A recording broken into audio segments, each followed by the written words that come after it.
আবু বকর সিদ্দিক রাদিয়াল্লাহু তাআলা আনহু তিনি বলেন আমি নবীর সঙ্গে মক্কা থেকে যখন মদিনা যখন নবীর সাথে সাথে যাচ্ছিলাম দিনের বেলা লুকাতাম যেন কাফেররা যেন দেখতে না পায় আবার যখন কাফেররা আড়াল হয়ে যেত তখন আবার দৌড়াতে লাগতাম আবার রাত্রিবেলায় দৌড়াতাম আল্লাহ রাসূলের বন্ধু আবু বকর বলেন আমি বিশ্ব নবীর চেহারার দিকে চেয়ে চেয়ে দেখতাম দরুদ নবী আমার একবার সামনের দিকে পা ফেলেন বাবা আল্লাহর নবীজি পেছন দিকে ঘুরে মক্কার দিকে তাকায় আর কাঁদেন আবু বকর বলেন নবী গো মক্কা থেকে আমার বাড়ি থেকে বেরানোর পর ও নবীজি আপনাকে মদিনা রাস্তা পর্যন্ত লক্ষ্য করে দেখলাম আপনি বারবার পেছন দিকে ঘুরে ঘুরে কেন তাকাচ্ছেন আর কান্না করেছেন বলেন আল্লাহর নবী বলেন ওরে আবু বকর শুনে না আমি পেছন দিকে কেন ঘুরে তাকাই তুমি জানো না বলে নাও ওরে আবু বকর আমার মাতৃভূমি আমি মক্কায় জন্ম নিয়েছি রে আবু বকর বড্ড ভালোবাসি আমার দেশকে আমার জন্মস্থানকে রে আমার আবু বকর মক্কার মানুষেরা ওরা আমাকে চিনতে পারলো না আমি যে রাহমাতুল লিল আলামিন পয়গম্বর তারা চিনতে পারলো না ওরা আমাকে তাড়িয়ে দিল আল্লাহ আমাকে হুকুম করেছেন আর মক্কাতে তোমাকে কষ্ট হতে হবে না তোমাকে আর মার খেতে দেব না তুমি চলে যাও মদিনায় আল্লাহ রাসূল বাপকে মদিনার মাটিতে পা দেওয়ার পর নবী কান্না করতে করতে বাবা একটা বাচ্চা ছেলেকে তুলে নিও গালে মুখে চুমা দিও আল্লাহর নবীজির বাপজি চোখের পানিটা বাচ্চা ছেলেটাও বাবা নবীজির পাগড়ি দিয়ে চোখের পানি মুছাছেন বলুন সুবহানাল্লাহ সমস্ত ছেলেরা অন্য অন্য মদিনাবাসীরা তারাও তাকিয়ে আছে নবীজি কোলে নিয়েছে আল্লাহর নবী বলেন বাবা আমি মক্কা থেকে মদিনায় এসেছি আজকে ও বাবা আমাকে কি তুমি মদিনায় থাকতে দেবে না বললো অনেকগুলো বাচ্চা দাঁড়িয়ে ছিল যেই বাচ্চাটাকে নবী সম্বোধন করা নবী খোলে করে তুলে বাপজি কথা বলছিলেন ওই বাচ্চাটা কান্না করতে করতে বলেছিল নবী গো আপনাকে কেন মক্কা থেকে মদিনায় কেন থাকতে দেব না ওগো আল্লাহর নবীজি বলেন আপনি কেন বললেন আল্লাহর নবী কাঁদেন আর বলেন বাবা মদিনার নয় মক্কার মানুষরা আমাকে প্রথমে ভালোবেসেছিল ওরা আমাকে থাকতে দিল না তাড়িয়ে দিলাম ও বাবা তোমরা কি মদিনার 10 বছর থাকার পর মক্কার মতো কি আমাকে তাড়িয়ে দেবা না মক্কার মানুষেরা যেমন তাড়িয়ে দিয়েছে ওইভাবে কি তোমরা তাড়িয়ে দেবা বাচ্চা ছেলেটা নবীর চোখের পানি মুছে দিয়ে বলেছিল হুজুর কাঁদবেন না ওগো নবীজি মৃত্যুর পর আপনার লাশ মদিনা থেকে বাইরে কোথাও যেতে দেব না বলুন সুবহানাল্লাহ ও বাপজি ভাইরাও সে মদিনায় পৌঁছানোর পর সব মদিনাবাসীরা আপন আপন বাপজি নবীজিকে বাড়ি ছেড়ে দিতে চাইছে আল্লাহ রাসূল ডাক দিয়ে বলেন ওগো আমার বন্ধুরাও ওগো মদিনার সাহাবা সাহাবিয়ারাও আমি কারো বাড়িতে আমি যাব না আমি কারো বাড়িতে আগে যাব না বলে হুজুর তাহলে আপনি কোথায় আশ্রয় নেবেন আপনি কোথায় থাকবেন বলেন আল্লাহর নবী বলেন বাবা ও মদিনার সাহাবারা শুনে নাও আমি মুহাম্মদ রাসূলুল্লাহ সাল্লাল্লাহু তাআলা আলাইহি ওয়াসাল্লাম আমি আগে আগে হাঁটবো আমার পেছনে আবু বকর হাঁটবে বলে হাও ডাক দিয়ে বলেছিল বন্ধুরাও আমার আগে এই আজবা নামক উটটা হাঁটবে আমার আগে আগে উটটা যাবে এই সাহাবারা শুনে নাও এই মদিনার বাড়িগুলো অনেক রয়েছে আমার এই পালিত এই যে উটটা আমি যে উটের উপর চাপে তোমরা কেউ ডাকবে না উটটা মদিনার রাস্তা অলিগুলি ঘুরতে ঘুরতে ঘুরতে ঘুরতে যার বাড়ির দরজা গিয়ে থাকবে ওই বাড়িতে তোমার রসুল থাকবে বলুন সুবহানাল্লাহ সব মদিনার বাসীরা চুপচাপ কিছু বলে নাই আল্লাহর নবী জনাবে মুহাম্মদ রাসূলুল্লাহ সাল্লাল্লাহু তাআলা আলাইহি ওয়াসাল্লাম তিনি উটের পেছন পেছন হেঁটে যায় আজবা নামক উটটা হাঁটতে হাঁটতে হাঁটতে হাঁটতে বাবা মনে হচ্ছে উটটা বাড়ি চিনে গিয়েছিল এই বাড়ি থেকে আর এক বাড়ি যায় আর এক বাড়ি থেকে আর এক বাড়ি যায় ভাবে যেতে যেতে বাবা মদিনায় ঘুরে ঘুরে বাবা আবু আইয়ুব আনসারী বলে একজন নবীর সাহাবা ওনার বাড়ির দরজা গিয়ে উটটা বসে গেল বলুন সুবহানাল্লাহ আল্লাহর নবী বলেন, আবু আইয়ুব আনসারী, এই বাড়ি তোমার, তাহলে তোমার বাড়িতে থাকবো। আবু আইয়ুব আনসারী কেঁদে কেঁদে বলেছিল, হুজুর ওগো আল্লাহর নবী, যে আমার এ বাড়ি নাই বলে কেন, তুমি তো থাকো এ বাড়িতে। বলে, থাকে, এটা সত্য, শুনে না, এই বাড়িকে আমি পাহারাদার হিসাবে থাকতাম। বলুন সুবহানাল্লাহ। ও নবীজি, আপনার বাড়ি, এটা আপনার বাড়ি। বলে, আমার বাড়ি কেমন করে হলো? আমি তো সর্বপ্রথম আজকে মদিনাতে আসলাম, এর আগে এসে তো আমি মদিনার জায়গা আমি কিনি নাই, কেন আমার বাড়ি হলো বলাও, কেমন করে হলো বলাও। আবু আইয়ুব আনসারী বলেছিল, হুজুর আপনি দুনিয়াতে আসার বহুদিন আগে একটা নাজ্জাশী দেশের বাদশা আপনার নাম শোনার পর আপনার মহব্বতে থাকতে না পেরে আপনি যে মক্কা ছেড়ে মদিনা আসবেন, এটা অন্য অন্য সহিফা কিতাবে দেওয়া ছিল, আসমানি কিতাবে দেওয়া ছিল। ও নবীজি, সে নাজ্জাশী দেশের বাদশা মদিনা এসে একটা জায়গা, এই জায়গাটা কিনে বাড়ি করে পালাক্রমে ভাবে মানুষকে পাহারা দিত, তার দরবার থেকে টাকা দিত। ওগো নবীজি, এই বাড়ির পালা বর্তমান আবু আইয়ুব আনসারীর পড়েছে। নবী গো, এই বাড়ি আমার নয়, কারণ একমাত্র আপনার বাড়ি। বলুন সুবহানাল্লাহ। ও বাপজি ভাইরা, আমি বলছিলাম সেই নবী মক্কা থেকে যাওয়ার উপর, মদিনায় বাপজি মসজিদ তৈরি করার উপর, আল্লাহর দরুদে নবীজি বাপজি দাঁড়ানোর জায়গা ছাড়া বসানোর জায়গা নাই, মিম্বার তৈরি হয় নাই। আল্লাহর নবীজি গাছটার বাপজি নাম রেখেছিলেন উস্তুনে হান্না। কি নাম বললাম? খাজুর গাছটার নাম দিয়েছিলেন উস্তুনে হান্নাও। আল্লাহর নবী যে সাহাবাদেরকে নিয়ে নামাজ পড়ানোর পর সাহাবারা মসজিদ থেকে বাপজি তাড়াতাড়ি বেরোতেন না। বলুন সুবহানাল্লাহ। কারণ নবী মসজিদকে ভালোবাসে। আল্লাহ রাসূল বাপজি সাহাবাদেরকে বসে রেখে ঘন্টার পর ঘন্টা নবী বান করতেন, বক্তব্য করতেন। ওই উস্তুনে হান্না খাজুর গাছটায় বাবা পিঠ লাগিয়ে দাঁড়িয়ে দাঁড়িয়ে বক্তব্য দিতেন। সাহাবারা চাতক পাখির ন্যায় চেয়ে আল্লাহর নবীজির মুখের দিকে চেয়ে চেয়ে বক্তব্য শুনতেন। বলুন সুবহানাল্লাহ। মিম্বার তৈরি হয়নি, সাহাবারা কেউ জানে না আল্লাহ রাসূল মিম্বার নয়, খাজুর গাছটা এইভাবে পিঠ লাগিয়ে দিয়ে দাঁড়িয়ে দাঁড়িয়ে নবী সাহাবাদের সামনে বক্তব্য রাখার সাহাবারা ফেলফাল করে নবীর চেহারার দিকে চেয়ে তারা ঘন্টার পর ঘন্টা বাপজি বক্তব্য শুনছিলেন।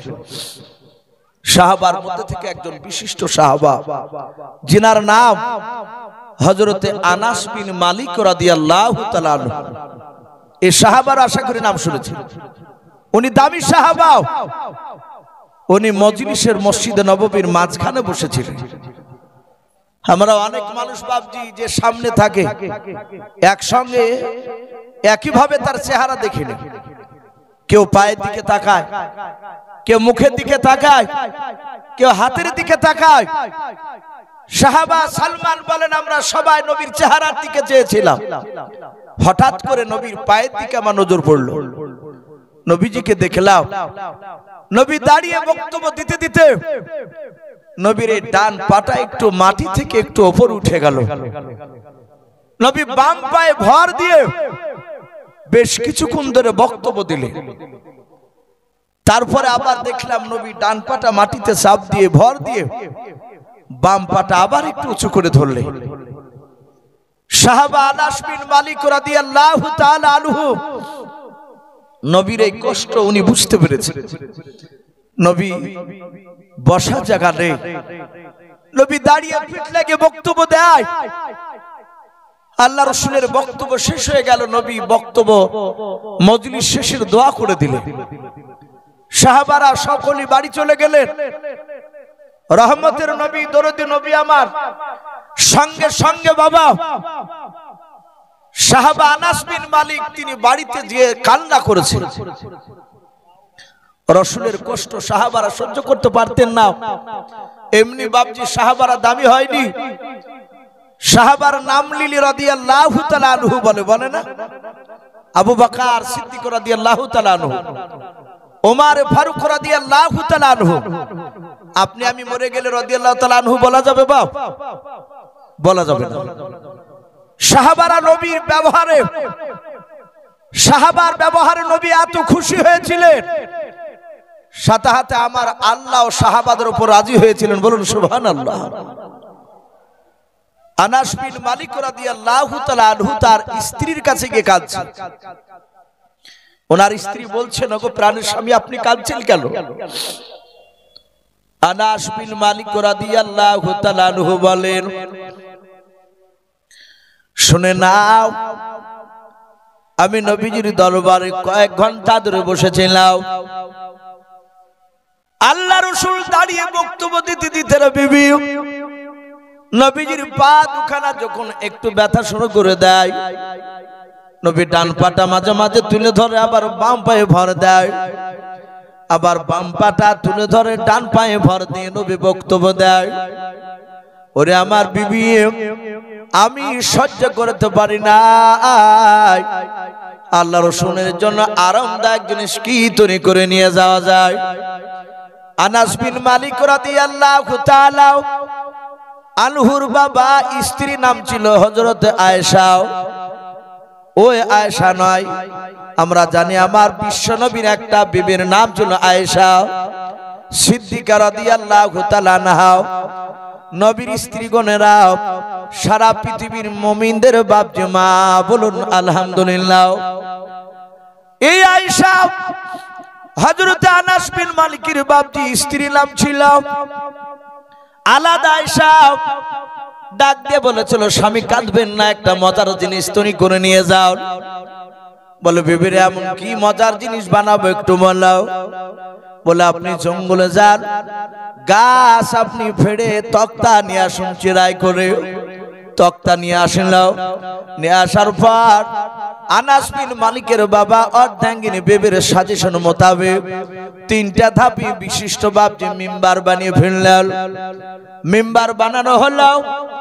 আনাস বলে, বিবি কি হবে? বলে, প্রথমকার ধাপিতে নবীজি বসবে, দ্বিতীয় ধাপিতে আরাম হলে দ্বিতীয় ধাপিতেও বসতে পারে, 3 নাম্বার ধাপিতে পা রাখবে নবী আমার, প্রয়োজন হলে মাটিতেও পা রাখবে, অসুবিধা নাই, কিন্তু বসার জায়গা হয়ে যাবে। আল্লাহ রাসূল ঘন্টার পর ঘন্টা দাঁড়িয়ে বক্তব্য না দিতে গিয়েও বসে বক্তব্য দিলেন, নবীজির কষ্ট হবে না, আরাম হবে। এই মিম্বার বানাতে বানাতে বাবা এক জুম্মা থেকে আগামী জুম্মা আরেক জুম্মা চলে আসলো। এই জুম্মার দিন বাবা আনাস বিন মালিক রাদিয়াল্লাহু তাআলা আনহু মিম্বারটা বাবা মাথায় করে নিয়ে দরদে রহমাতুল লিল আলামিন পয়গম্বর তিনি খাজর গাছে বাপজি দাঁড়িয়ে পিঠ লাগিয়ে বক্তব্য দিয়েছিলেন। আনাস বিন মালিক রাদিয়াল্লাহু তাআলা আনহু মিম্বার খানা মাথায় করে নিয়ে বাবা মসজিদে নববীর দরজায় গিয়ে সালাম দিলেন, আসসালামু আলাইকা ইয়া রাসূলুল্লাহ ইয়া হাবিবাল্লাহ। আল্লাহর নবী তাকে দেখলেন আনাস বিন মালিক মাথায় করে কি যেন নিয়ে আসতেছে। সাহাবারা অবাক নয়নে বাপজি চেয়ে আছে, এই সাহাবা কেন নিয়ে যাচ্ছে, জিনিসটা কি? আল্লাহ রাসূল বাপজি পশ্চিম দিকে মুখ করে নাই, পেছন দিকে সাহাবাদের দিকে মুখ করে বাবা আল্লাহর নবী যে দাঁড়িয়ে দাঁড়িয়ে বক্তব্য দিয়েছিলেন খেজুর গাছে পিঠ লাগিয়ে নবী আমার তাকে দেখলেন। আনাস বিন মালিক মিম্বারটা কাঠের 3টা ধাপে বিশিষ্ট মিম্বার খানা তৈরি করে নিয়ে গিয়ে মাথায় নিয়ে যাওয়ার পর মসজিদে নববীর মেহরাবের বাবা বাম পাশে, নবীর বাম পাশে রেখে দিলেন। আল্লাহ রাসূলের বাপজি নবীর বাম পাশে রাখলেন। দেখবেন বাবা খুতবা প্রতিটা মসজিদে বাবা দেখবেন ইমাম সাহেব পশ্চিম দিকে বাপজি পিঠ করে যদি মুখখানা পূর্ব দিকে যদি সাহাবাদের দিকে নাই মুসল্লির দিকে তাকায়, বাম সাইড হচ্ছে না, নবীজির বাম সাইডে বাপজি রেখে দিলাম। আনাস বিন মালিক বলেন, ইয়া রাসূলুল্লাহ ইয়া হাবিবাল্লাহ, বেয়াদবি হলে মাফ করবেন নবী গাও, দয়া করে এই মিম্বারের উপর বসে আপনি বক্তব্য দেন, আর আপনাকে কষ্ট পাওয়া লাগবে না। আল্লাহ রাসূল আনাসের কথা শুনে বাবা আর দাঁড়ালেন না। খাজুর গাছে পিঠ লাগানো ছিল, খাজুর গাছ থেকে বাবা আলাদা হয়ে মিম্বারের বাপ যে আপনার প্রথম কার ধাপিতে একদম ওই উপরকার ধাপিতে বসে গেলেন। নবী আমার তৃতীয় ধাপিতে বাপ যে পা দিলেন।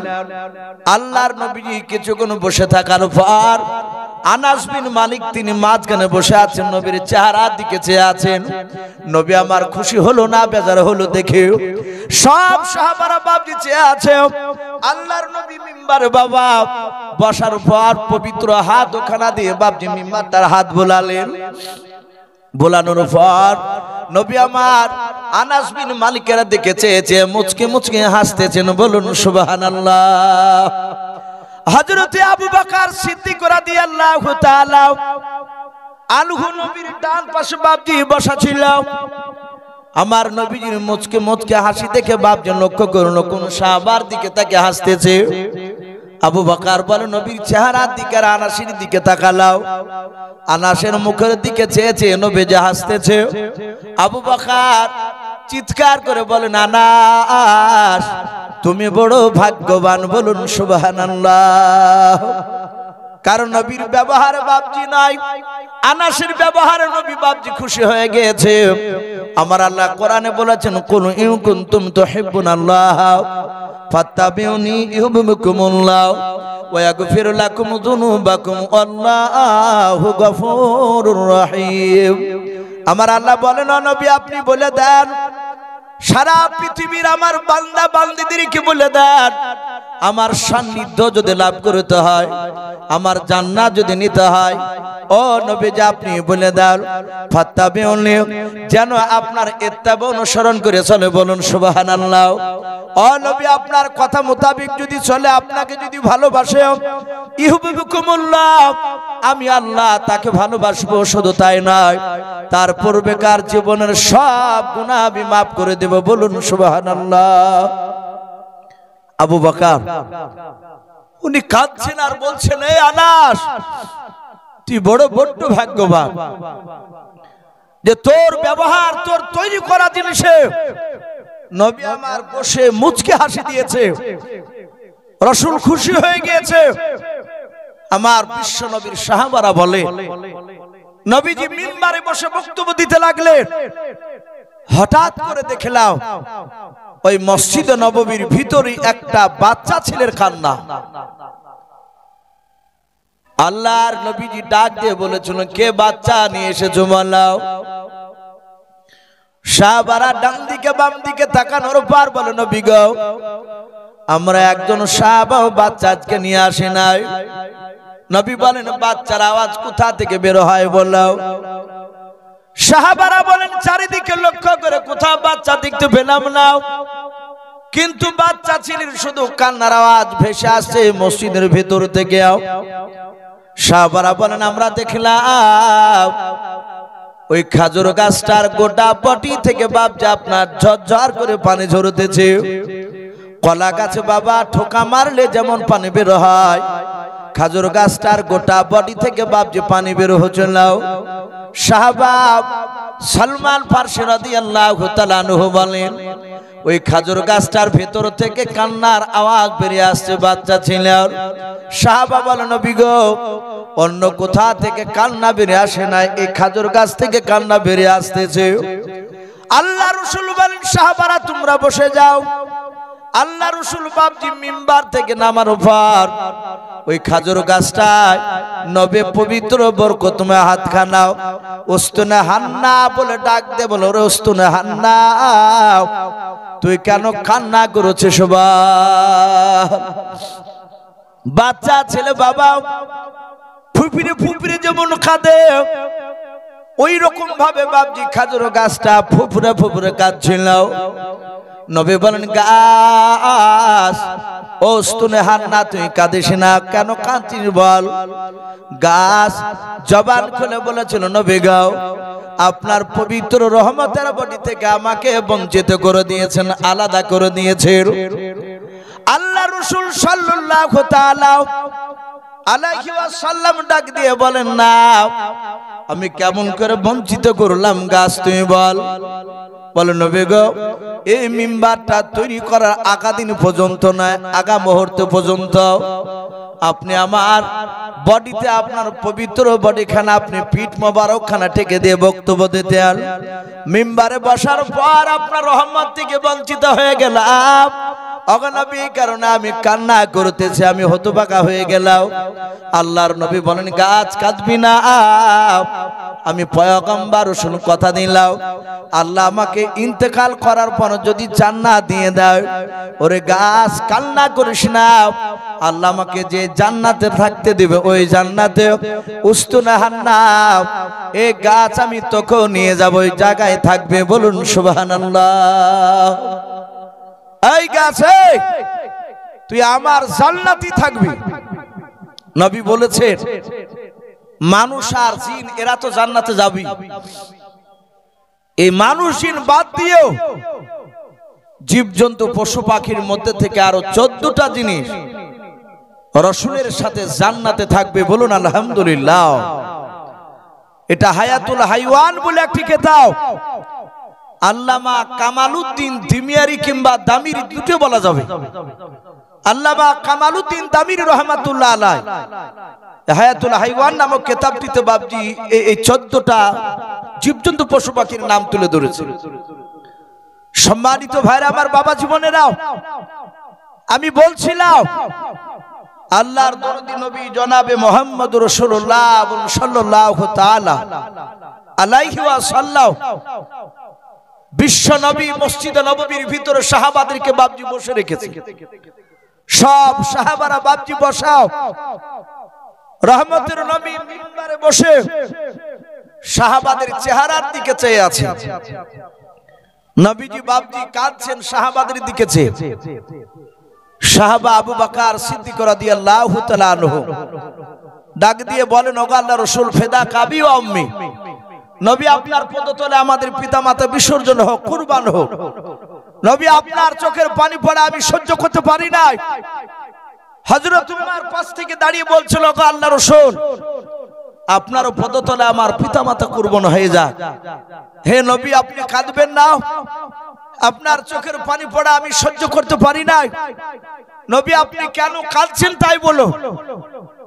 রাসূল বললেন ওগো সাহাবা, আমি দেখতে পাচ্ছি এখানে অনেকগুলো সাহাবা আছো আমার, তোমরা আজকে আমার জন্য জীবন দিতে তৈরি হয়ে আছো, জীবন কুরবান দিতে দ্বিধাবোধ তোমাদের আজকে হবে না, তোমরা রেডি আছো। কিন্তু আমার বহুদিন পূর্বেকার কথা মনে পড়ে যাচ্ছে, আমি তোমাদের চেহারার দিকে চেয়ে আমি সেই সময়কার কথা মনে পড়ে যাচ্ছে যেই সময় তোমরা আমাকে চিনতে পেরেছিলে না। কলেমার দাওয়াত দিতে গিয়ে তোমরা আমাকে অনেক মেরেছিলে, অনেক আঘাত পর্যন্ত করেছিলে। কিনা আমজাদ শেখ ওনার আব্বার নামে 500 টাকা দিয়েছে, আল্লাহ তার দানকে কবুল করুন। আল্লাহুম্মা আমিন।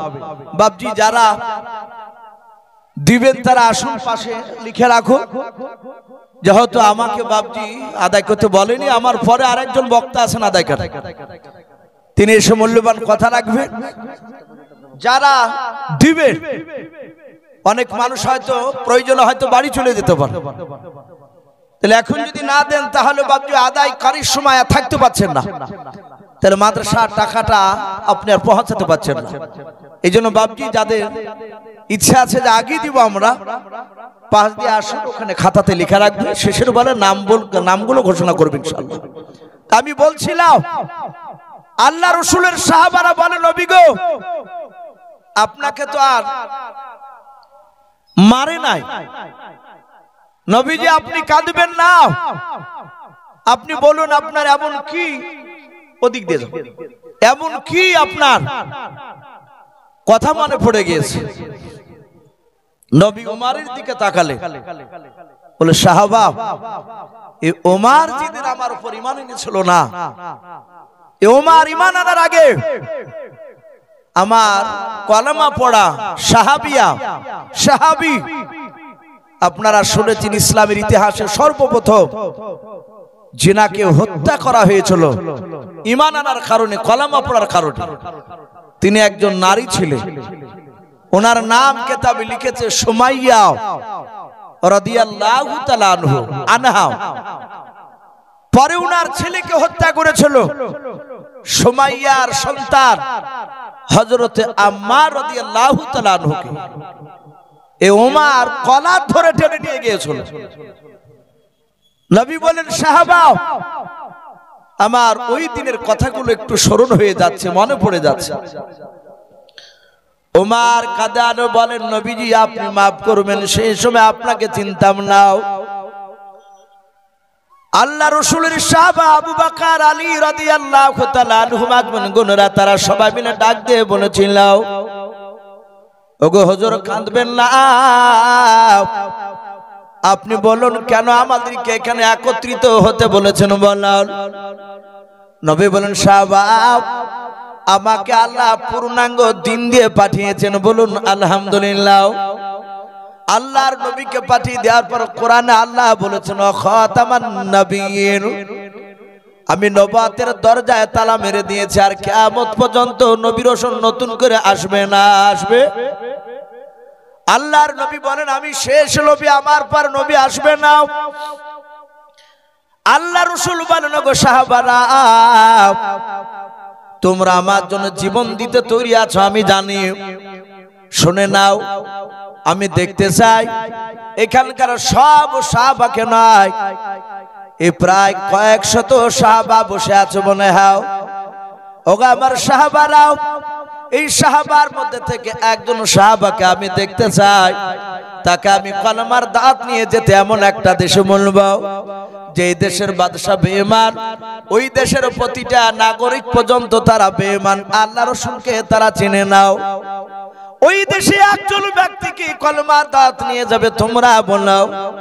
যাহাতে নবী যে বাপ যে জবান দিয়ে বের করলেন কথাটা, সঙ্গে সঙ্গে কয়েক শত সাহাবার মধ্যে থেকে বাবা মসজিদে নববীর মাঝ থেকে একজন সাহাবা, নবীজির মহব্বতের সাহাবা, যিনার নাম পাওয়া যায় দাহিয়াতুল কলবি, বলুন সুবহানাল্লাহ। দাহিয়াতুল কলবি, আবার কে বলেন দাহিয়াতুল কলবি, এ নবীর সাহাবা, খুব হাই র্যাঙ্কের সাহাবা ছিল। উনি দাঁড়িয়ে বলছেন, ওগো রাসূল আপনার দ্বীনের দাওয়াত আমি দাহিয়াতুল কলবি একাই নিয়ে যাব। খুবই সুন্দর ছিলেন সাহাবাটা। হাদিসে পাওয়া যায় জিবরিল আলাইহিস সালাম মাঝে মাঝে দাহিয়াতুল কলবির রূপ ধরে সুরাত ধরে নবীর কাছে ওহী নিয়ে আসতেন, বলুন আলহামদুলিল্লাহ। সাহাবারা ভাবতেন দাহিয়াতুল কলবি আদৌ দাহিয়াতুল কলবি নয়, ওই জিবরিল আলাইহিস সালাম মাঝে মাঝে রূপ ধরতেন ওনার। নবীজি বললেন, তাহলে দাহিয়াতুল কলবি তুমি একাই যাও। বলে, আমি যাওয়ার জন্য তৈরি, আপনি চিঠি লিখে দেন। আমরা সকলেই জানি বিশ্ব নবী চিঠি লিখতে পারতেন না। নবী লেখাপড়া পৃথিবীর কোন মানুষের কাছে করেন নাই, তাই বলে নবীজিকে বাপজি মূর্খ বলা হবে না। নবীর মতে জ্ঞানী গুণী মানুষ এ যাবৎ পর্যন্ত বাপজি জন্মালছে, বলো জন্মাইনি, আগামীতে কিয়ামত পর্যন্ত জন্মাবে না। এত দামি নবী, আমার বিশ্ব নবীর প্রতিটা কথা বিজ্ঞান সম্মত, বলুন আলহামদুলিল্লাহ। নবীর প্রতিটা কথা, আমার বিশ্ব নবীজি চিঠি লিখলেন না, যেহেতু লেখা করেনি, কারো কাছে শিখেনি। নবী জবানি কথা বললেন। নবী দরবারে হযরত আব্দুল্লাহ বিন মাসউদ রাদিয়াল্লাহু তাআলা আনহু বলে নাও। নবীর একজন সাহাবা, উনি হাইটে খুব বড় ছিল না, ছোট ছিল সাহাবা আব্দুল্লাহ বিন মাসউদ। তার পা গুলো বাপজি ছোট ছোট। অনেক সাহাবারা অনেক সময় ইয়ারকি করত আব্দুল্লাহ বিন মাসউদের পা দুখানাকে লক্ষ্য করে, ছোট পা। নবী বলেছিলেন, সাহাবারা আব্দুল্লাহ বিন মাসউদের পা দেখে তোমরা হিয়ানত করো না, ওকে টিটকারি মেরো না, ওকে দেখে হেসো না। আব্দুল্লাহ ইবনে মাসউদের ছোট ছোট পা হতে পারে, কিন্তু আব্দুল্লাহ ইবনে মাসউদের এক একটা পা উহুদ পাহাড়ের সমান ওজন হবে, বলুন সুবহানাল্লাহ। এত দাম নবীর সাহাবা। উনি রাইসুল মুফাসসিরিন, উনি ওহী লিখতেন নবী। আব্দুল্লাহ ইবনে মাসউদ নবীজি ডাকলেন, নবী দরবারে বসে বসে লিখতে লাগলেন। নবী যা যা বললেন লেখা হয়ে গেল। নবীজির হাতে বাবজি একটা আংটি থাকতো, চাঁদির আংটি, চাঁদির আংটি। ওই আংটিটাই স্ট্যাম্প মারতেন নবীজি কালিতে ডুবি দিয়ে, ওই যে সহি করতে পারতেন না, নবী আংটিটা কালিতে বাবজি ডুবি দিয়ে চিঠির নিচে স্ট্যাম্প মারতেন। ওটা মোহর হিসাবে কাজ হতো সে সময়। ওতে লেখা ছিল লা ইলাহা ইল্লাল্লাহু মুহাম্মাদুর রাসূলুল্লাহ সাল্লাল্লাহু আলাইহি ওয়াসাল্লাম। কোন রাবি লিখেছেন ওই কলমার নিচে লেখা ছিল মুহাম্মদ বিন আব্দুল্লাহ, নবীর নাম, নবীর আব্বার নামও লেখা ছিল। দাহিয়াতুল কলবি বাবজি চিঠিখানাকে বাবজি নিলে, চিঠিতে দাহিয়াতুল কলবির নাম লেখা ছিল। দাহিয়াতুল কলবি চিঠিখানা হাতে করে নিয়ে বললেন, হুজুর আপনি দেশের তো নাম বললেন না, কোন দেশে যাব নামটা বলুন। নবী বললেন দেশটার নাম হচ্ছে রোম দেশ। কি নাম বললাম? রোম দেশ। আর ওই রোম দেশের সম্রাট বাদশাহ হিরাক্লিয়াস, সে অত্যন্ত বুদ্ধিজীবী চালাক বাদশাহ। এই দাহিয়াতুল কলবি রোম দেশের সম্রাটের কাছে সারা দিন 5000 তার প্রজা ওকে সব সময় নিয়ে গাইড করত। কোন কাজ করলে ওই রোম দেশের সম্রাট এত বুদ্ধিজীবী, ওর প্রতিটা 5000 প্রজা বসে থাকতো, তাদের সঙ্গে মাশওয়ারা করত, আলোচনা করত। কিন্তু শোনো, খুব জ্ঞানী বাদশাহ কিন্তু বেঈমান, আল্লাহ রাসূলকে চিনে না, তার প্রজারা কেউ চিনে না। তার কাছে গিয়ে হিকমতের সহিত কথা আলোচনা করবে, বলুন সুবহানাল্লাহ। কিভাবে কথা বলতে হবে নবী সব বলে দিলেন। দাহিয়াতুল কলবি ঘোড়া চেপে বাবা নবীজির চিঠিখানা হাতে করে নিয়ে রোম দেশের সম্রাট কাছে বাবজি চলে গেলেন। রোম দেশের সম্রাটের বাবা ডান দিকে বাম দিকে চারিদিকে এক নয় 5000 বাবজি তার প্রজারা বসাও। হিরাক্লিয়াসের কাছে দাহিয়াতুল কলবি গিয়ে বলেন, বাদশাহ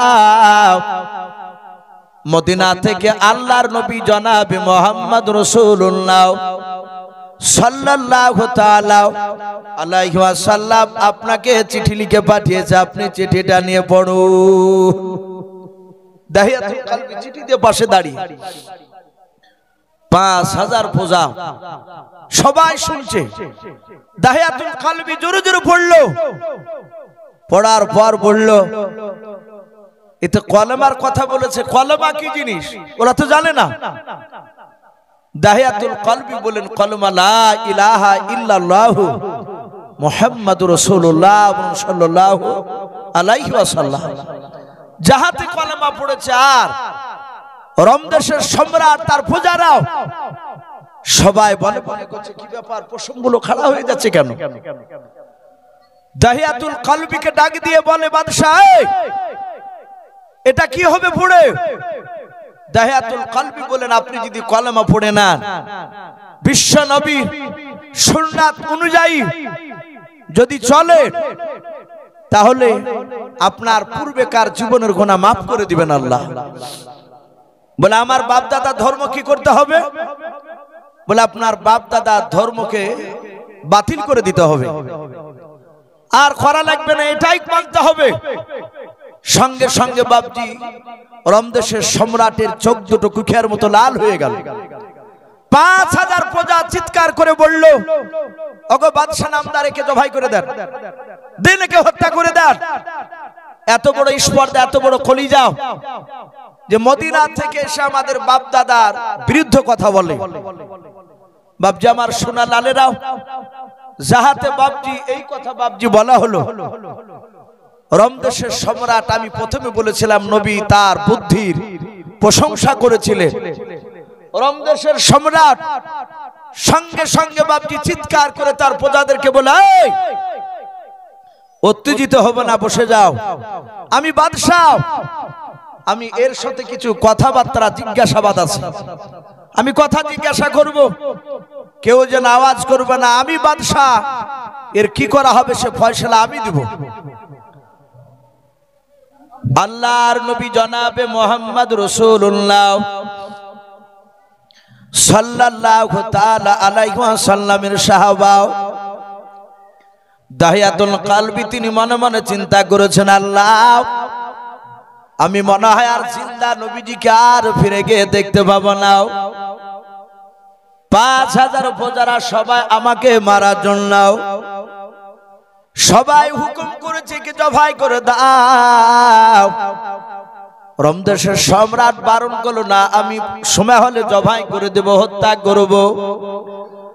রমদেশের বাদশা ডাক দিয়ে বলল, ভাই তুমি দাহিয়াতুল কলবি? বলে হ্যাঁ।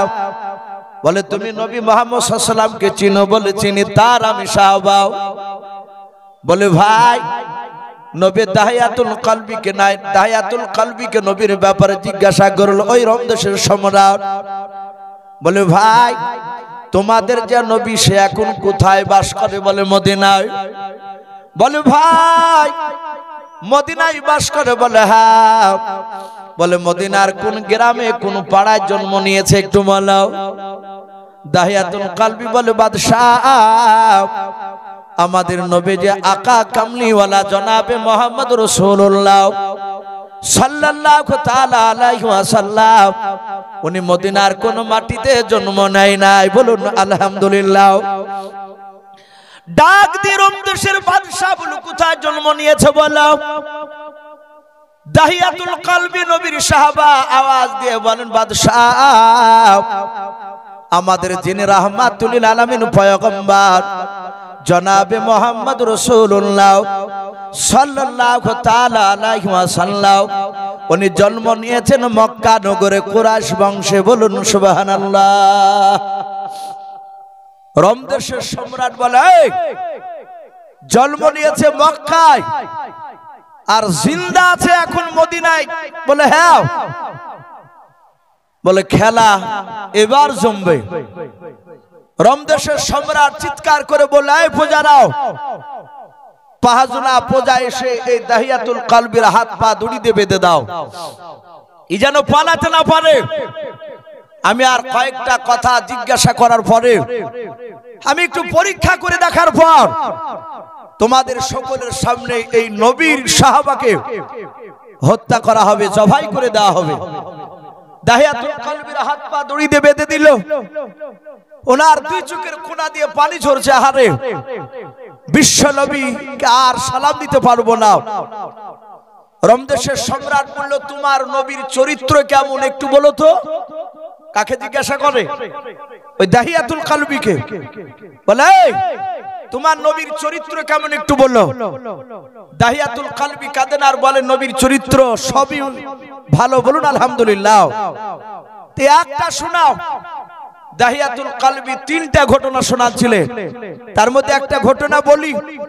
দাহিয়াতুল কলবি ডাক দিয়ে বলল, ওগো বাদশাহ সম্রাট, আমার বিশ্ব নবীর সাহাবার সামনে মসজিদে নববীর ভিতরে, ওগো শুধু তাই নয়, ওই একজন ইহুদির সন্তান সোজা দৌড়ে গিয়ে মসজিদে মেহরাবে পেশাব করে দিয়েছিল।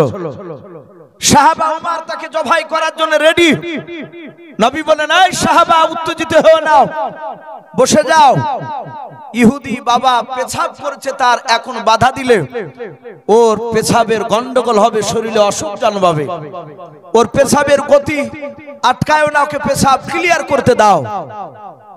রমদেশের লোক সবাই তাকে থেকে শুনছে, পেছাব করে চলে যাচ্ছে। সাহাবারা তাকাচ্ছে, নবী বারণ করেছে আর কিছু বলা যাবে না। নবী সাহাবাদের দিকে তাকালেন, সাহাবারা কিছু যেন বলতে চাইছে যে এত বড় অন্যায় করে চলে যাচ্ছে, কিছু বললো না। আল্লাহ রাসূল বলেন, এই যুবক ইহুদি শোনো। বাবা কাছে আসলো, বলে বাবা তুমি জানো না এটা ধর্মস্থান, এটা পবিত্র জায়গা? বলে অবশ্যই জানো, আমি খুব ভালো করে জানি। তাহলে পবিত্র স্থানে তুমি কেন পেশাব করলে? বলে এটা আমার মনের ইচ্ছা ছিল, এটা আশা ছিল, তা আমি পেশাব করে দিয়েছি। আল্লাহর নবীজি বাচ্চা ছেলেটা নাই, ওই যুবক ছেলেটার হাত ওখানে ধরে ডাক দিয়ে বলে, ওরে বাবা তোমরা গির্জায় নামাজ ইবাদত করো? বলে হ্যাঁ। বাবা শুনে নাও, গির্জাতে যদি তোমাদের কোনো মানুষ এসে যদি পেছাব করে দেয়, তাহলে তোমরা কি আনন্দ পাবে বলো? বলে নাও, আমি তাকে মেরে দিব, আমার রাগ হয়ে যাবে। আল্লাহ রাসূল হাত দোকানা জোরে জোরে বলেন, বাবা তোমাদের যেমন গির্জা পবিত্র স্থান, এই মসজিদটা আমাদের পবিত্র স্থান নয় বাবা। এরকম ধর্মীয় কোন জায়গায় গির্জা মন্দির মসজিদ যেখানেই হোক না কেন, মানুষ যে কোনো ধর্মের মানুষেরাও যেই জায়গাটাকে আপনার ধর্মীয় স্থান বলে মানে ওই জায়গায় পেছাব পায়খানা করতে নাই রে বাবা। যাও আগামী তার এরকম ধরনের যেন কাজ করবা নাও। ইহুদির সন্তান মসজিদ থেকে বেড়ে চলে গেল, মনে মনে চিন্তা করেছে বেটা মুহাম্মদ সাল্লাল্লাহু আলাইহি ওয়াসাল্লাম মনে হয় আমার সামনে মিষ্টি কথা বললো, আমি বাড়ি চলে গেলে হয়তো তার সাহাবাদেরকে নিয়ে হয়তো আমাকে গালিগালাজ করবে। ইহুদির লোকটা আল্লাহ রাসূলের কাছ থেকে বাপজি বাড়ি যারো ভান করে বাপজি বাড়ি গেল না, পেছন দিয়ে ঘুরে গিয়া ওই মসজিদে বাপজি নববীর বাবা ওই খাজুর গাছের বেড়ার বাপজি কোলে কান লাগিয়ে কথাগুলো শুনতে লাগলো। কি বলে দেখে আমার নবী। আল্লাহ রাসূল উমরকে ডেকে বলে, উমর রে তুমি এক্ষুনি বড় ধরনের অন্যায় কাজ করে ফেলেছিলা। বলো হুজুর কি অন্যায় করেছিলাম? বলে ইহুদি বাবা পেছাব করেছিল আর তুমি তলোয়ার নিয়ে তাকে মারতে যাচ্ছিলে। ওরে ওমর শুনে নাও, ওই ইহুদির সন্তানকে তুমি আঘাত করে দিলে সে কান্না করতে করতে দৌড়ে যেত, ওর বংশের লোকের কাছে গিয়ে বলতো, ওর ক্ষত বিক্ষত দেখে বংশের লোকেরা তারাও হাতিয়ার নিয়ে তারা দৌড়ে চলে আসতো যুদ্ধ করার জন্য। আমাদের সঙ্গে ওদের সঙ্গে মারামারি শুরু হয়ে যেত, উভয় পক্ষে দুজনের ক্ষতি হয়ে যেত। ওমর এরকম আর কাজ কোনোদিন করবা না। ওরে ওমর এই মসজিদে কি এখন নামাজ হবে? বলো হুজুর নামাজ হবে না, নাপাক হয়ে আছে, পেছাব করে নিয়েছে। আল্লাহর নবী বলেন, ওমর এক বালতি পানি নিয়ে এসো। বালতি পানি নিয়ে আসলেন নবী আমার, পবিত্র হাত দিয়ে ওই মসজিদের বাপটির ভিতরে ইহুদির সন্তান যে পেছাব করে চলে গিয়েছিল ওই পেছাবখানা নবীজি হাত দিয়ে সাহাবাদেরকে নিয়ে বাবা মসজিদটা বাপজি ধত করে দিলেন। ইহুদির সন্তান ওই বেড়ায় মসজিদের বাপজি আপনার খাজুরের বাগনি দিয়ে যে ডাল নিয়ে ঘেরা ছিল কানটা লাগিয়ে দিয়ে বাবা কথাগুলো বাপজি শুনতেছিল। দেখে নবী আমার বিরুদ্ধে কথা বলে কেনাও। আল্লাহ রাসূল ডাক দিয়ে বলে, উমর এই মসজিদে কি এখন নামাজ হবে? বলো হুজুর নামাজ এখন বিলকুল হবে। বলে কেন হবে? বলে এখন পাক হয়ে গেল পানি দিয়াও। নবী বলেন, ওমর রে ক বালতি পানি লাগলো পাক করতে পেছাবটাকে বললাও। সাহাবারা বলেন, হুজুর এক বালতি পানি তো হয়ে গেল। আল্লাহর নবী বলেন, ওরে আমার সাহাবারা যেই ঝামেলাটা এক বালতিতে মিটে যায়, কেন তোমরা মারামারি করতে যাচ্ছিলে, ভুল কাজ করতে যাচ্ছিলে? এরকম কাজ কোন সাহাবা যেন আগামীতেও যেন করবা নাও। যাহাতে বাপজি কথা বললাম, ইহুদির সন্তান মসজিদে বাপজি নববীর পেছনে দাঁড়িয়ে বাবা আর থাকতে পারলো না, ধরদির বাদ বাপজি আপনার ভেঙে ফেললো, হাও মা করে তিনি কাঁদতে লাগলো। নবী বলেন, সাহাবারাও মসজিদের বাইরে কে কাঁদে একটু বলাও। সাহাবারা থেকে দেখেন ইহুদির সন্তান কান্না করতে করতে দৌড়ে এসে আল্লাহর নবীর পা দুখানা জুড়ে ধরে কাঁদেন আর বলেন, হুজুর আমি ইচ্ছাকৃত বেয়াদবি করে ফেলেছি নবী গো, আমি আপনাকে পরীক্ষা করে দেখলাম সত্যি আপনি আখিরি জামানার পয়গম্বর। বলুন সুবহানাল্লাহ। বাপজি আমার বিশ্ব নবী রহমতুর নবী এই চরিত্রের ব্যাপারে দাহিয়াতুল কালবি তিনটে ঘটনা শোনালো। রমদেশের সম্রাট বলে, এই দাহিয়াতুল কালবি আর ঘটনা বলা লাগবে না। ডাক দিয়ে বলল, এই আমার প্রজারা সবাই মাত্র 10 জন প্রজা, তোমরা দৌড়ে যাও। বলে কোথায়? বলে রমদেশের সম্রাট আমি হুকুম দিয়েছি যাও। রমদেশের বাজারে গিয়ে শহরে গিয়ে দেখো গা মক্কা থেকে কোনো মানুষ এই রমদেশে ব্যবসা করতে এসেছে কিনা। বলে হুজুর কেন? বলে ওদের নবীর জন্মস্থান বলেছে মক্কা নগরে, আর আছে এখন মদিনায়। মক্কা নগরে যদি কোনো মানুষ রমদেশে দেখতে পাও তাহলে ডাকবা, আমি তাদেরকে নবীর ব্যাপারে জিজ্ঞাসা করব। কত বড় চালাক দেখো। আমি মাওলানা ইউসুফ, আমার বাড়ি বাপজি পাশের এই গ্রাম ঘাসিপুরে, আপনাদের এখান থেকে খুব বেশি দূর নয়।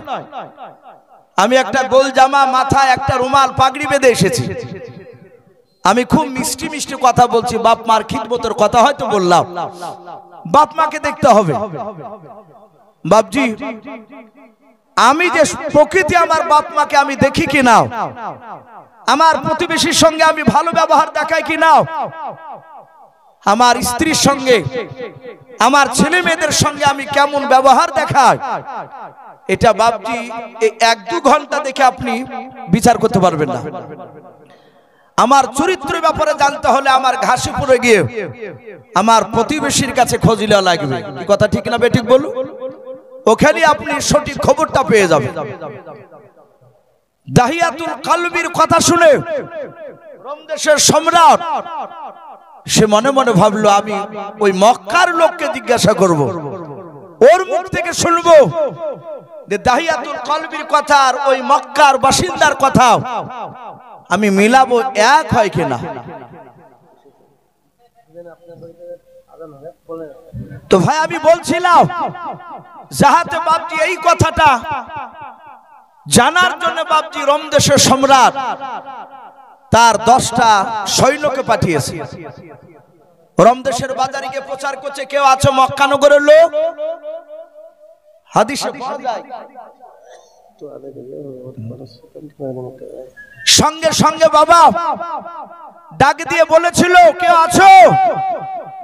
হঠাৎ করে আবু সুফিয়ান হাত উঁচু করে বলেছিল, মক্কার বড় নেতা আবু সুফিয়ান। পরবর্তীকালে তিনি ঈমান এনেছিলেন, কিন্তু সেই দিন ঈমান আনেনি, তখন সে বেঈমান ছিল। ডাক দিয়ে বলে, এই বাদশার লোক, আমি আবু সুফিয়ান, আমি একটা নেতা, আমার বাড়ি মক্কা নগরে, আমি একাই আসিনি, আমি 10টা লোক নিয়ে এসেছি এখানে ব্যবসা করতে রোম দেশে।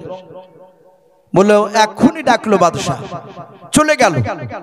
আবু সুফিয়ান দৌড়ে গিয়ে দেখে ওই রাজ দরবারে দাহিয়াতুল কলবির হাত পা এভাবে দড়ি দিয়ে বাঁধা। বাধা দেখে বলছে, বেটা এত দূরে এসেছিস? দাহিয়াতুল কলবিকে দেখে ওই আবু সুফিয়ান, ওরা তো ছিল একই গ্রামের মানুষ। রোম দেশের সম্রাট বলে, এই আবু সুফিয়ান, একে চিনো? বলে একে চিনি। এই পাগলার যে নবী পাগলা, বলুন আস্তাগফিরুল্লাহ। যারা নবীকে মানে না, চিনে না, তারা নবীকে তো খারাপই বলে। আবু সুফিয়ান তখন নবীকে চিনেনি, সে বেঈমান। ডাক দিয়ে বলছে, ওর পাগলা নবীকেও চিনি, ও ভালোই জানে। সম্রাট বলল, খেলা তো জমবে, এই জন্যই তো আমি ডাকিছি। বলে ওদের নবীর চরিত্র খুব ভালো, তাই বলেছে। ঘটনা 3টে শোনালছি, তুমি বলো তিনি। ওপর আসে মৌলবী মানুষ, একটু ওপর আসে না। ডাক দিয়ে বলল, যাই তুমি বলো, এর চরিত্রের ব্যাপারে কিছু তোমার জানা আছে, এ নবীর ব্যাপারে? আবু সুফিয়ান দেখলো বেটা এত দূরে কলমার দাওয়াত নিয়ে এসেছে, আমি এমন একটা কথা বলবো যে কথাটা সত্য বলবো, কিন্তু মিথ্যা নয়, কিন্তু কথাটা শুনে মনে হবে মিথ্যা। রোম দেশের সম্রাট মিথ্যা মেনে নিলি আমার জীবন ধন্য, এই দাহিয়াতুল কলবিকে জিন্দা ফিরে যেতে দেব না। কিন্তু আবু সুফিয়ান জানে এই বাদশা চরম চালাক, এর কাছে মিথ্যা কথা বললে ধরা পড়ে যায়, আর ধরা পড়লি ওর শাস্তি হচ্ছে মৃত্যুদণ্ড। রোম দেশের সম্রাট তাকে মৃত্যু দিয়ে দিবে। তা আবু সুফিয়ানের ভিতরে ভয় আছে যে মিথ্যা বলা যাবে না, যা বলেছি মক্কাতে কেন বলা যাবে না। তো বললে, বাদশা নামদার, ওদের নবী কেমন ভালো জানেন? কত বড় মিথ্যাবাদী দেখুন। বলে কি বলো? বলে এক রাতে নাকি ওই আল্লাহর ফেরেশতা বুরাক নিয়ে এসেছিল, জিবরিল আয়েশা উম্মে হানির বাড়ি থেকে নবীকে তুলে নিয়ে গেল মসজিদে হারাম থেকে ওই বাইতুল মুকাদ্দাস, যেখানে উঠে 14 দিন 14 রাত সময় লাগে পৌঁছাতে। ওই বাইতুল মুকাদ্দাসে গিয়ে নাকি একটা দরজার গুড়িতে ওই বুরাকটা বেঁধে রাখলো।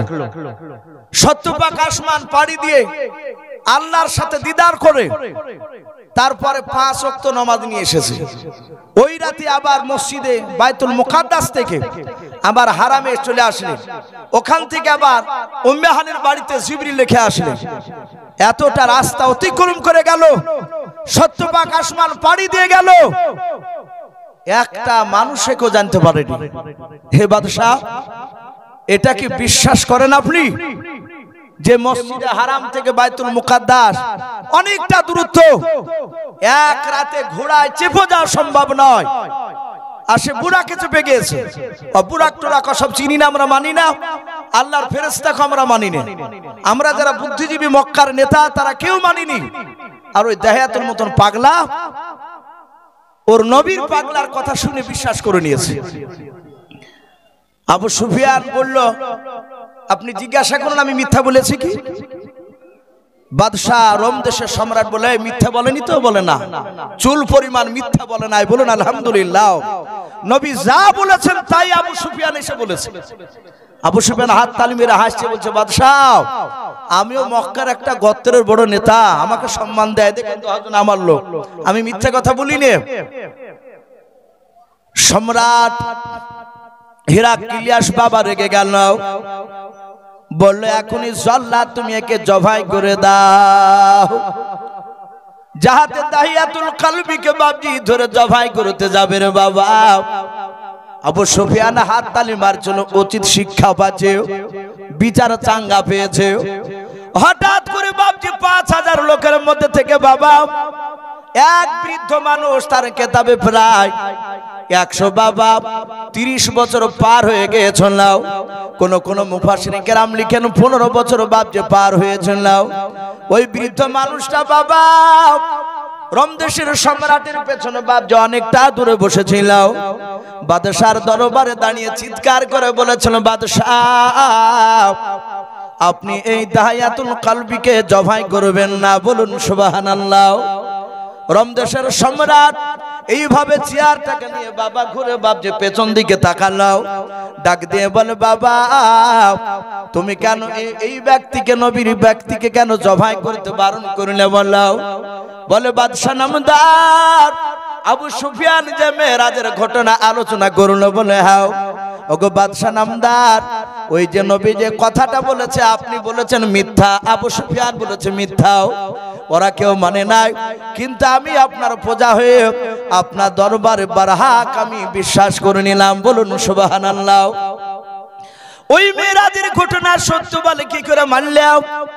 ডাক দিয়ে বলেছিল, বাদশাহ আপনার এখানে আসার 1 না 2 না 30 বছর আগে আমার বাড়ি ছিল বাইতুল মুকাদ্দাসে। ওগো বাদশা নামদার, আমার বুদ্ধি আমার মেধার নাম শুনেও আপনি টাকা দিয়ে বাইতুল মুকাদ্দাস থেকে আপনি আমাকে কিনে নিয়ে এসেছেন। বলে হ্যাঁ এটা সত্য। ওগো বাদশাহ আপনার দেশে আসার আগে ও বাদশা নামদার আমি বাইতুল মুকাদ্দাসের দেখাশোনার দায়িত্ব ছিলাম। বলুন সুবহানাল্লাহ। ওগো বাদশা নামদার, হিরাক্লিয়াস আপনার দরবারে আবু সুফিয়ান বলেছে শুনে না, যেদিন এসেছিল নবীজি মক্কা থেকে ওই বাইতুল মুকাদ্দাসে বোরাকে চেপে, ওটা আরবিতে মাস ছিল রজব মাস, তারিখ ছিল 27 রজনী। ও বাদশা নামদার সবাই মিলে ইবাদত করে বাইতুল মুকাদ্দাসে লোকেরা বাড়ি চলে যেত। আমি শেষের বেলায় সব দরজাগুলো বন্ধ করে বাড়ি চলে যেতাম, আবার সকাল বেলায় সবার আগে এসে দরজা খুলে দিতাম। ও বাদশা নামদার ওই রজব মাসের 27 তারিখে সবাই মিলে চলে গেল, আমি শেষের বেলা দরজা বন্ধ করতে লাগলাম। দরজা বন্ধ করতে করতে বাদশাহ ওই মসজিদে বাইতুল মুকাদ্দাসের মাঝখার দরজা লাগাতে পারলাম না। ওগো বাদশা নামদার ওই রাত্রি বেলায় ওই মসজিদের আশপাশের কিছু যুবক ছেলেকে ডেকে নিয়ে আসলাম। তারা শুধু ধাক্কা মেরে তারা পারলো না, চুল পরিমাণ নড়াতে পারলো না। 10-12টা যুবক ছেলে তারা আমি সঙ্গে নিয়ে এমন জোরে ধাক্কা দিয়েছিলাম। ওগো বাদশা নামদার ওই দরজা না হয়ে যদি একটা পৃথিবীর কোনো ছোট পাহাড় হতো, আমার মনে হয় পাহাড়টা হিলে যেত, কিন্তু দরজা হিললো না। যুবক ছেলেরা বলল, হুজুর এ দরজা লাগানো সম্ভব নয়। বলে কেন? আমাদের মনে হয় ছাদ দরজার দিকে নিচু দিকে নেমে গিয়েছে, এ পারা যাবে না। ও ও হুজুর চলো রাত্রিবেলা বাড়ি চলে যায়। সকালবেলায় পাথর কাটা যন্ত্র নিয়ে এসে আমরা ছাদ কেটে দিয়ে দরজা ফিটিং করে দিয়ে যাব। ওগো বাদশা নামদার সবাই বাড়ি চলে গেল, আমিও চলে গেলাম। আমার বিবির সামনে সব কথাটা খুলে বললাম। ও বিবি, প্রতিদিন দরজা লাগে, হঠাৎ করে দরজা কেন লাগলো? নামাজকার দরজাও কিছু নাই, ছাদ যেমনকার তেমনি দেখলাম, কিন্তু 10-12টা যুবককে ডেকে নিয়ে এসে দরজা লাগাতে পারলাম না। আমার বিবি সেই সময় জোরে নিঃশ্বাস নিয়ে বলেছিল, গো স্বামী চিন্তা করবেন না, আমার মনে হয় সারা পৃথিবীর মধ্যে মহামানব হয়তো আমাদের বায়তুল মুকাদ্দাসে আজকে রাত্রিবেলা হয়তো ইবাদত করতে আসবেন। জোরে বলুন সুবহানাল্লাহ। আমি আমার বিবির কথা শুনলাম না। ও বাদশা নামদার, সকালবেলা আমি প্রতিদিনকার না সেদিনও দরজা খুলতে চলে গেলাম। দরজা খুলতে যাওয়ার পর দেখলাম ওই দরজার গোড়াতে একটা ছিদ্র করা পাথর পড়ে আছে। ওগো বাদশা নামদার, রাত্রিবেলায় পাথর ছিল না, সকালবেলায় ভালো করে দেখলাম ওখানে একটা বড় পাথর বাঁধা আছে। পাথরটা পড়ে আছে ছিদ্র করা। আমি দরজার গলিতে পাথরের আশপাশে তাকে দেখলাম, মনে হচ্ছে কোন একটা জানোয়ারের পায়ের ছাপ লেগে আছে। বলুন আলহামদুলিল্লাহ। কিন্তু কোন জানোয়ারের ছাপ আমি জানি না, যেহেতু বোরাক তো দেখে নাই। ডাক দিয়ে বলল, বাদশাহ, ওই যে আবু সুফিয়ান বলেছে নবী নাকি বোরাকটা দরজার গলিতে বেঁধে দিয়েছিল। আমার মনে হয় ওই পাথরটাতে ওই রাত্রিবেলায় নবী যে বোরাকটাকে বেঁধে রেখে আল্লাহর কাছে দেখা করতে গিয়েছিলেন। সঙ্গে সঙ্গে বাবা হেরাক্লিয়াস বলল, এ দাহিয়াতুল কলবিকার মারবানা। বলুন সুবহানাল্লাহ। আবু সুফিয়ান দেখলো, বললাম এক হাত ধরে নিল, আরে সাদা হাতে কিতাবে লিখেছে বাপজি তার বাদশাহ, তার দলবল সবাই ইসলাম গ্রহণ করেছিল। বলুন আলহামদুলিল্লাহ। ভাই, সেই নবীর সাহাবা, তারা নবীকে এত ভালোবাসতেন, নবীর দ্বীন প্রচার করতে গিয়ে তারা মৃত্যুর ভয় করতে না। বলুন আলহামদুলিল্লাহ। ভাই, আমি ছেড়ে দিব আপনাদের কাছে, বেশি নাই বাপজি, মাত্র 5 মিনিট। ভাই উঠবেন না ভাই, ইনশাআল্লাহ আমার পরে আরো বক্তা রয়েছে। বাপজি 5 মিনিট। কোন আল্লাহর যদি বান্দা বাপজি, এখানে তো অনেকে আছে, আমাকে চাপ করেনি, কারণ ভাই আমাকে টাইমটা হয়তো একটু রাত্রি দিত।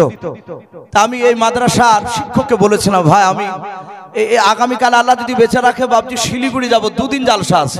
তো বললাম ভাই আমাকে যদি মাগরিব পর দেন তাহলে যাব। তো বলে হুজুর অসুবিধা নেই, চাপ দিব না, আপনি ঘন্টাখানিক ওয়াজ করে চলে আসুন। তো যাই হোক, মুফতি সাহেব একটু ইশারা করলেন, ভাই একটু আল্লাহর রসুলের ঘরের জন্য একটু কিছু 5 মিনিট মতো একটু সাহেবেন দিয়ে আজান হবে, এখানে নামাজ হবে, তারপর আবার ধারাবাহিকভাবে বক্তা আসবে। তাই বাপজি এখানে আপনারা অনেকে আছেন, বাপজি 5,000 করে টাকা, জি বেশি নয়, মাত্র বাপজি 2টো মানুষ একটু হাত উঁচু করে বাপজি একটু বলতে পারবে, আল্লাহ যদি বেঁচে রাখে আগামীকাল, আজ তো দোয়া করবই। আমাকে ওখানে বলছে যে হুজুর আপনি আসে দেখতে পাবেন এখানে জালসা শ্রোতা কত হবে, প্রায় 1015-এর উপরে শ্রোতা হবে ইনশাআল্লাহ। খাস করে আমি ওখানে দোয়া করব।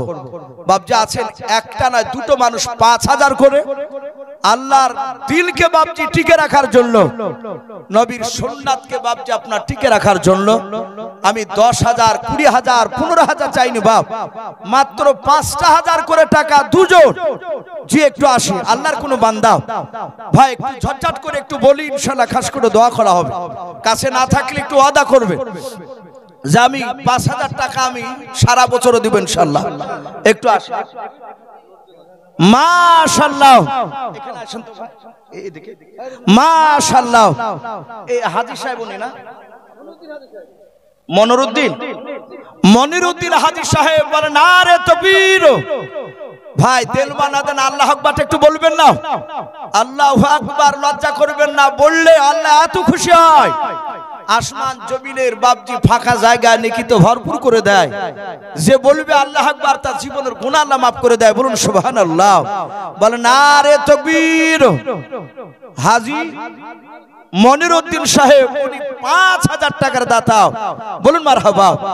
আল্লাহ তার 5,000 টাকার দানকে আল্লাহ কবুল করুন, তার হজকে আল্লাহ কবুল করুন, তার আত্মীয় স্বজন কবর আযাবকে আল্লাহ মাফ করুন। বলুন আল্লাহুম্মা আমিন। বলেন নারে তাকবীর। যাক ভাই দেখেন আরেকজন বেনামিতে ভাই আমার, উনি লোক 2000 টাকার দাতা, আবরুল মারহাবা নারে তাকবীর। এ বেনামিতে দেখো বান্দা কোথায় যে ছিলাও, আল্লাহ নবীর নাম শুনে দেখো 2000 টাকা দিলাও। 2000 টাকা বলে মলে করিও না হেলাও, নেকের খাতায় মলা লিখিও গো মেলাও। যার সাথে যে নিয়াতে করিয়াছে দান, দানকে কবুল করো তুমি সুবহানাল্লাহুম্মা আমিন। নারে তাকবীর। ভাই আর একটা হবে না ভাই, হাজী সাহেবের জোড়া জি, আর একটা আমি দুটো মানুষকে দেখতে চেয়েছি ভাই, 5000 করে বাপ একটু আসি যার বাপজি। প্রথমে বাপজি যারা দিচ্ছে একদম জালসার শেষ পর্যন্ত যত মানুষ বাপজি দান করবে তার সাথে হাতে বাপজি আপনারও নাকি পেতে থাকবেন, বলুন ইনশাআল্লাহ। আসি ভাই।